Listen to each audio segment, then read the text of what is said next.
హృదయపూర్వకమైన విజ్ఞప్తి. ప్రజాస్వామ్యయుతంగా మనకు నచ్చిన ప్రభుత్వాలను ఏర్పాటు చేసుకుంటాం.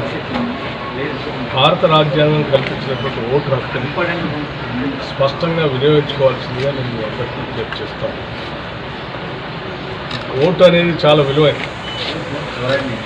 దేశ సంపద, వనరులు దోపిడీ గురి కాకుండా ప్రజలకే చెందేటట్టు, దేశానికి ఉండేటట్టు మనకు కావాల్సిన ప్రభుత్వాన్ని మనం ఎన్నుకోవడానికి భారత రాజ్యాంగం కల్పించినటువంటి అద్భుతమైనటువంటి అవకాశం.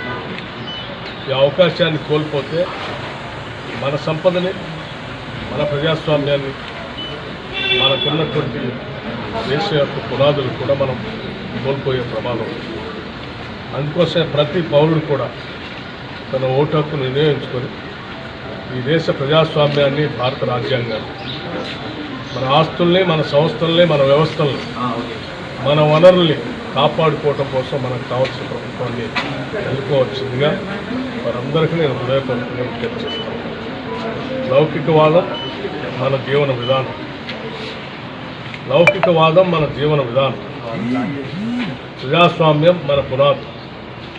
భారతదేశం ప్రపంచ దేశాల్లో ఇవాళ గొప్పగా కీర్తించబడుతుందనంటే ప్రపంచ దేశాల్లో ఉన్నటువంటి అతిపెద్ద ప్రజాస్వామ్య దేశం కాబట్టే ఈరోజు గుర్తించబడతాం.